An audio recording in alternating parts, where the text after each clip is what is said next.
بسم اللہ الرحمن الرحیم۔ بسم اللہ ابتدائے کلام من الیقین، رحمان ورحیم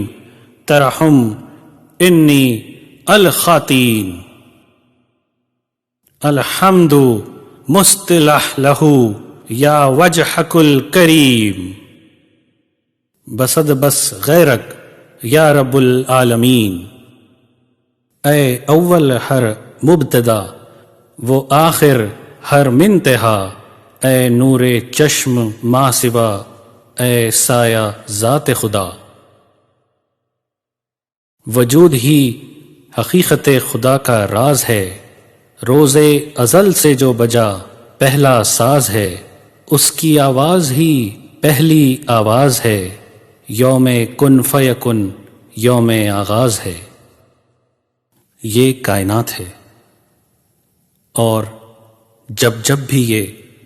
روز اول طلوع الفجر نقطہ آغاز یاد کرتی ہے تو اسے وقت ازل کی تجلیات یاد آتی ہے۔ وہ تجلیات انفجار ہی تمام موجودات کی شروعات تھی، جو پہلی صبح کو منور کر رہی تھی۔ ان ضیابار روشنیوں نے ہی وجود کی تاریخ کا آغاز کیا، اور یہ روشنیاں نور محمد صلی اللہ علیہ وسلم سے منعکس ہو کر تمام جہانوں کو روشن کر رہی تھی۔ آغاز کتاب نوراں بنام روح روحاں، روح امر و شان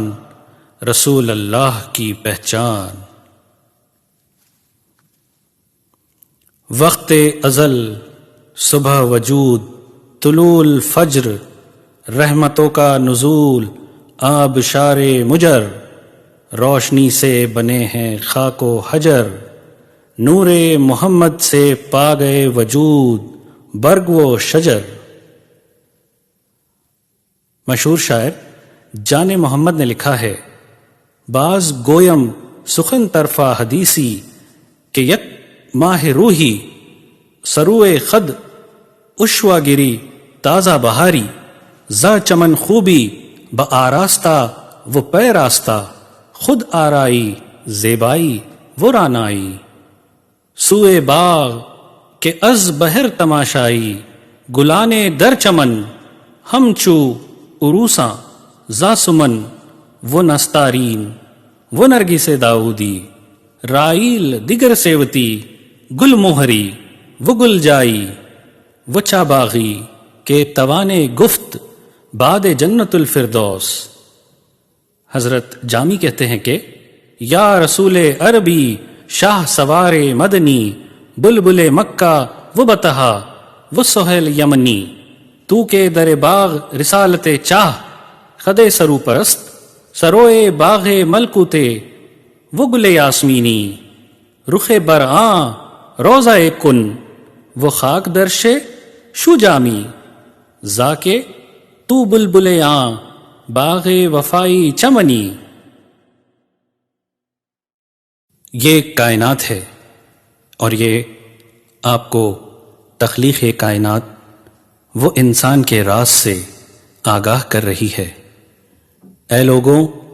سنو کہ جب انسان نور محمد سے وحدت قائم کرتا ہے تو سالک کو ہر جگہ نور محمد کی رنگینیاں دکھائی دیتی ہے۔ وہ کہتا ہے، دل کی آنکھیں کھول کر خدا کی قدرت دیکھیے، یہ جلوہ فطرت دیکھیے، گل میں یہ نور ہے، نور کے سراب میں یہ نور ہے، گلاب میں گل رخ گل روح گلشن گلزار میں، یہ نور گل رانا میں ہے، یہی نور ہے گلنار میں، اسی نور سے پر بہار گلستاں ہے، اسی نور کی ضیاء